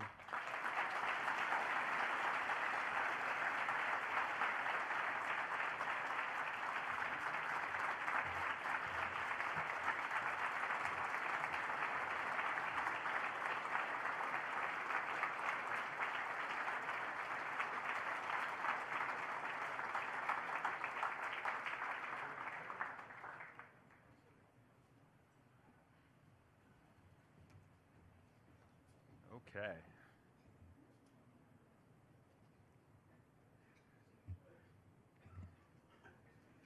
Catherine, congratulations again.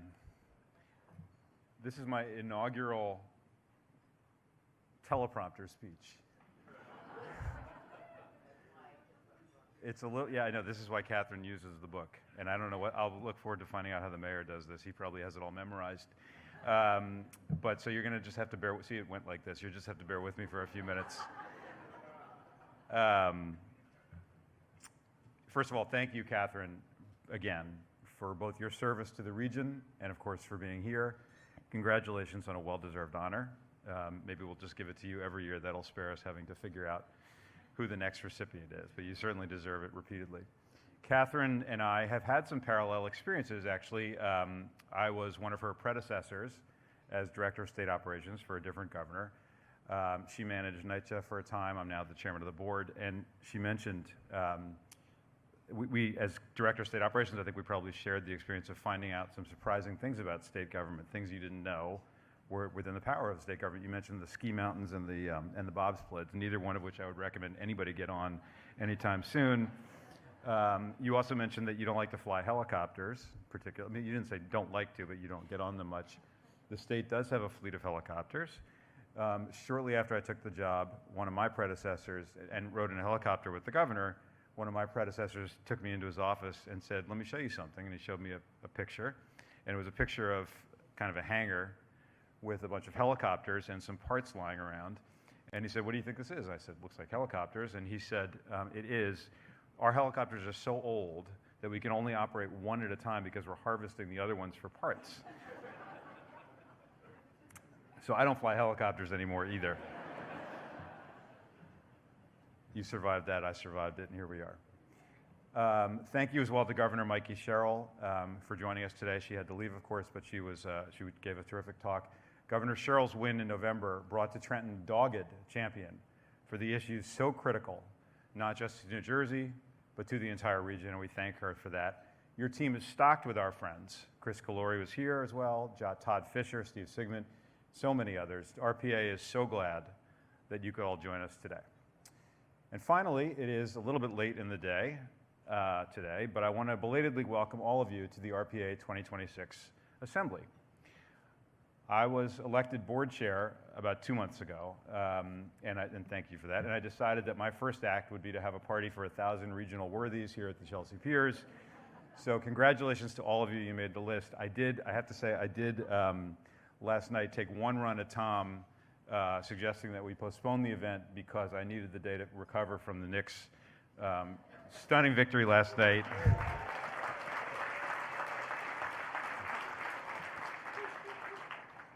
I'm 58 years old. I've been living in New York almost my entire life, and I'm a Knicks season ticket holder and a Knicks fan.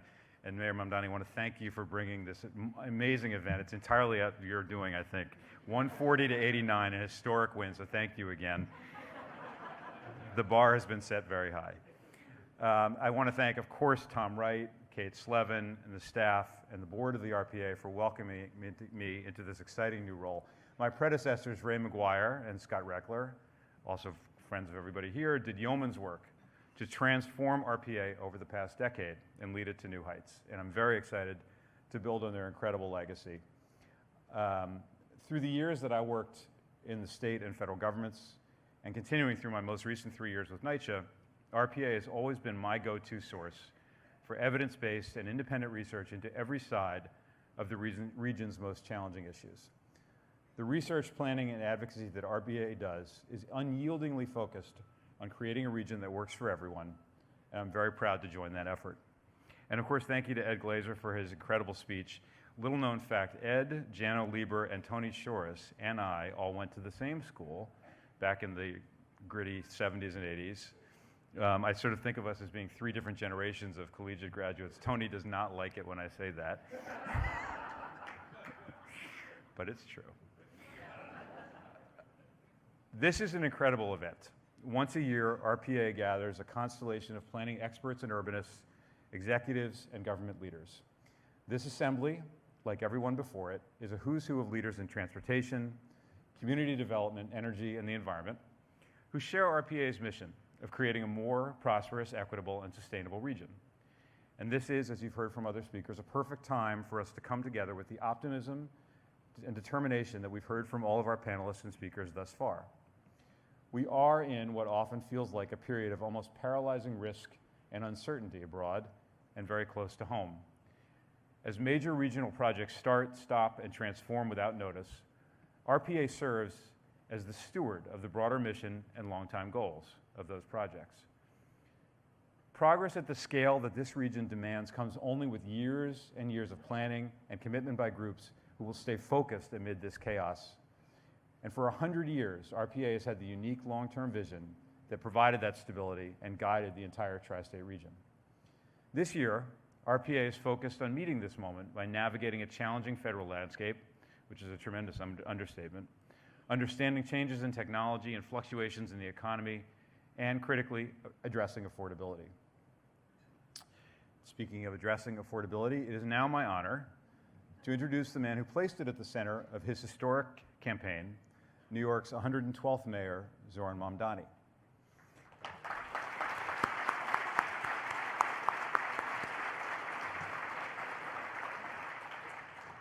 Every New York mayor of the late 20th and early 21st century has entered office with clear themes that dictated their policy priorities and echoed in their governing style. Rudy Giuliani sought to restore order with a prosecutorial fervor.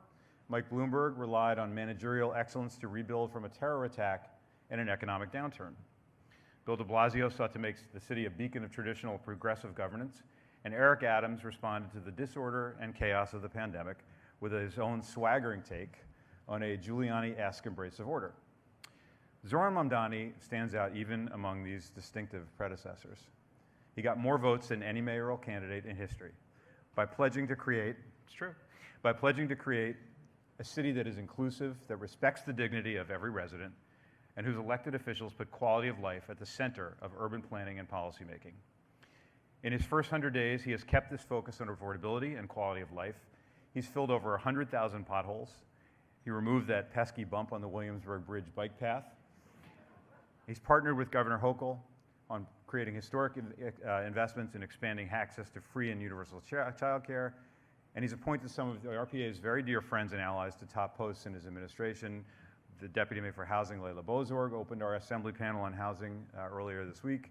He reappointed Edith Sue Chen as ED of the Department of City Planning.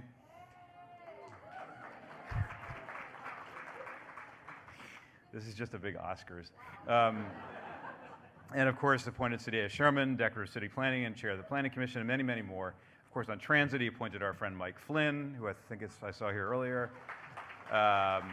Although we're a little bit bitter about the fact that he snagged our VP of Transportation, Tiffany Ann Taylor, to head up his strategy unit, but we'll forgive you for that. Sticking for one moment with housing, I can speak from a firsthand perspective about your administration's active support for NYCHA, which I do chair, and which has been a focus of much of RPA's recent work. This agency that houses 1 of every 16 New Yorkers is under immense budgetary pressure from Washington and from decades of capital neglect that have left us with an $80 billion capital deficit. In response, Mayor Mamdani and his team have put NYCHA at the absolute forefront of their housing policy for the first time ever and have had our back as we pursue transformative projects like the reconstruction of Fulton, Elliott, Chelsea houses. They provided funding for a massive installation of heat pumps that will advance NYCHA's commitment to sustainability. For this and much, much more, we and our residents are very grateful. Thank you.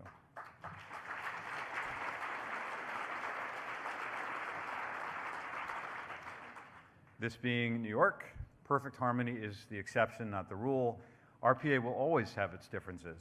With City Hall and with Hartford, with Albany and Trenton, our team will never shy away from presenting well thought out and deeply researched arguments to support our positions.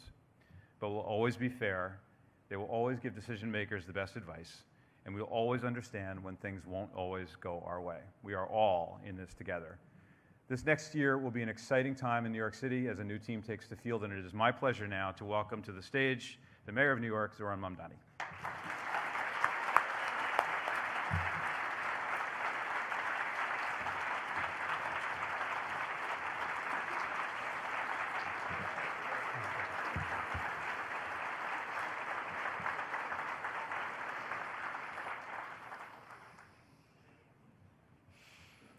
Good afternoon, everyone. Thank you so much for the kind introduction and for having me today. It is a real pleasure to be here. You know, a number of times each day I am stopped by New Yorkers in our city's streets, parks, and public transit systems.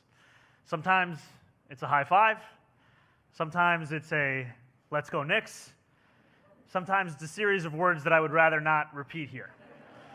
So it is a pleasure to be together today with the people who spend their days developing and thinking so deeply about those very public spaces where New Yorkers have the chance to approach their mayor.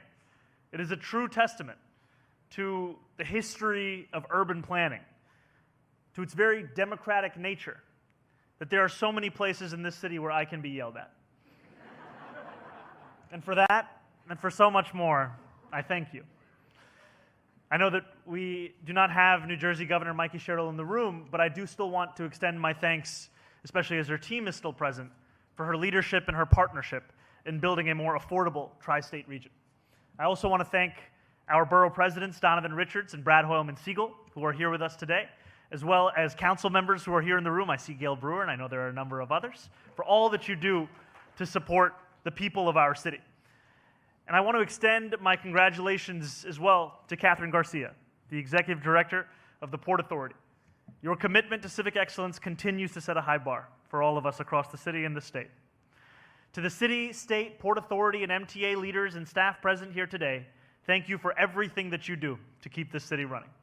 And to the civic, business, and infrastructure leaders here today, thank you for the ambition you hold for what our city can be. And to those who I have somehow forgotten to mention, I also want to thank you as well. So many of the public works that define our city, Battery Park, Governor's Island, the Verrazano Bridge, began as ideas first imagined by the Regional Plan Association. For more than 100 years, this organization has gazed upon our city and seen not simply what is, but frankly what could be. Where once there was blight, there could be green space. Where once there were tenements, there could be affordable housing. Where once there were congested roads, there could be congestion pricing.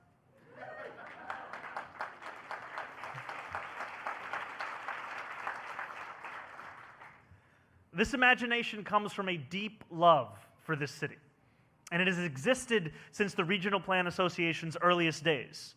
For in 1921, Charles Dyer Norton, the commissioner of the Chicago Plan, wrote to Frederick A. Delano, advocating for an association such as yours here in New York City. He could hardly contain his enthusiasm at the opportunity New York City presented, imagining an elevated parkway along the perimeter of Manhattan, marveling at our Navy Yard. This was not his first attempt at coordinating a city plan for New York City. But of previous efforts, he said this: our advisory committee met in a beautiful room in the City Hall once or twice and wisely resolved to give our advice only when it was asked for, which was never. Progress stalled. The dreams he and his fellow committee members had for New York City languished. That is until the incorporation of the Regional Plan Association in 1929, the release of your first plan, and the election of a leader in city government who did not balk at boldness, but rather ran toward it. Mayor Fiorello LaGuardia once famously said, "I dread snow," which is true, but he also once famously said, "We need imagination at City Hall, imagination for the other fellow." He saw what the Regional Plan Association saw in our city, a metropolis unlike any other, one full of creativity and ambition, and one that deserved an urban landscape as great as those who called it home. That is why he looked to the RPA not solely as civic-minded experts, but frankly as partners. Together they turned ideas into action, delivering on transitways, parks, and a more livable New York City. A century later, let us do the same. Already we are off to a strong start.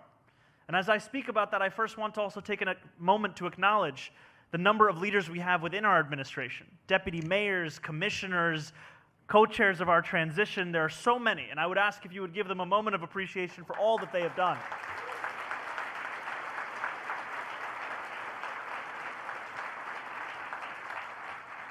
I only ask that because in politics, oftentimes achievements are ascribed to one individual, where we all know the reality of it is that there are so many working every single day whose names many do not know, and yet their work can impact and transform their lives. And it is that kind of a vision that I have seen in this team and in our City Hall, a vision to go after the crises that afflict New Yorkers, beginning with the housing crisis. In our first 100 days in office, our administration has moved quickly to build affordable housing and to cut down on the time it takes for future projects to be delivered. We have moved to implement the new tools that voters approved in November, kicking off the city's first expedited land use review procedure, and finalizing rules for the new affordable housing fast track. We didn't stop there. We also announced the Neighborhood Builders Fast Track, reducing the time it takes to select a development team for new projects on city-owned land by more than half. We have broken ground on thousands of new units across our city, from Harlem to Bed-Stuy, and these will be both units that are affordable enough to rent, as well as those that are affordable enough to buy. As was said earlier, we've added heat pumps to NYCHA housing, unveiled an ADU toolkit to help homeowners more quickly build accessory dwellings, and announced our effort to introduce a publicly supported insurance provider for affordable and rent-stabilized housing, which I know will be critical to so many in this room. We are also proud to support Governor Hochul's push for seeker reform to make it easier to build, something advocated for in the 4th Regional Plan. Earlier this week, commissioners from my administration were able to travel to Albany to add their voices in support of this change in the state budget, support because of how transformative it would be for our ability to build at the scale and the timetable necessary to confront the crisis that New Yorkers are facing. Now, a cornerstone of this new era of partnership is something that I like to call pothole politics. It is a vision aligned with the common sense wisdom of the Regional Plan Association, a vision built around the idea that government cannot be trusted to deliver on its most sweeping ideas if it cannot fulfill its most basic obligations. Since January 1st, New York City has now filled 130,000 potholes, including 22,800 in just 3 days alone. It has gotten to the point where from Pelham to Tompkinsville, Bay Ridge to Inwood, city workers have been fixing roads at a rate not seen in more than a decade. I was recently biking where a woman yelled at me that we had personally filled 2 potholes that had come to have a lot of immense personal significance for her because of how long they had been left unfilled. To her, the credit goes to our DOT workers, and that will continue. Now, by the end of this fiscal year, the Department of Transportation will repave 1,150 lane miles of our own streets. We will take down thousands of feet of scaffolding that have darkened city streets for years. And yes.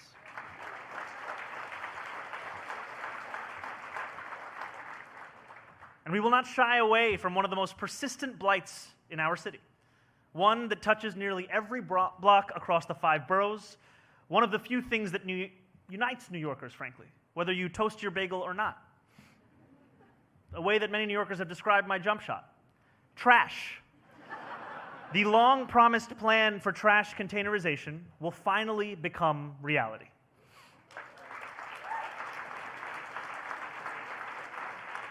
Last month, alongside a number of leaders within our City Hall, as well as partners in city government, we announced an ambitious campaign to complete full citywide containerization by the end of 2031. Over the coming months and years, I look forward to working with the many leaders here who have long advocated for such a measure, so that we may accomplish that goal and accomplish it together. Finally, I want to talk about transit. For years, you at RPA have advanced thoughtful plans for public transit. We share the belief that in the wealthiest city in the wealthiest nation in the world, it is unacceptable that some buses run as slow as 5 miles an hour. I say that as someone who, when I went to Bronx Science and I got off the 1 train and I knew that I'd missed the bus, if I ran fast enough, I could catch up to it 3 stops later. And that is why in our first months in office, we have focused on delivering for the hundreds of thousands of New Yorkers who ride our buses every single day. We kicked off street redesign projects on Flatbush Avenue in Brooklyn and Madison Avenue in Manhattan, and we have announced a bus action plan that will speed up bus routes by 20% along 45 priority corridors. This plan will cut down commutes by up to 6 minutes each way, returning that most valuable commodity to New Yorkers' lives: time. And for that, I want to thank not only our partners at the MTA, but also our partners in advocacy and imagination, because for too long we have suffered in this city from a reverse New York exceptionalism, one where we are told ourselves that the things which we live through are simply the way things will always be, when in fact they are invitations, they are opportunities to match up to municipal competitors across the world. And we see our streets as exactly one of those opportunities. When I was sworn into office, I stood before the people of our city and I made a promise. The era of small imagination and smaller ambition in city government was over. The era of the Knicks having to wait until the end of the game to win it is over. We could, in fact, win the game by half. We could, in fact, show in the first 100 days of our administration that we could get things done. And I said then that the only expectation I seek to reset is that of small expectations. Together, let us work to build a New York City that's cleaner, healthier, and more affordable for every person who calls it home. A city where small expectations are a relic of the past. In that same letter to Frederick A. Delano, Charles Dyer Norton said of New York, "No American city is so rich in competent personnel. None has so superb a situation or presents so great an opportunity for a noble city plan." That was true in 1921, and it is true today. Together, let us run towards bold ideas. Let us work together to build a city worthy of its citizens, and let's win that championship. Thank you very much.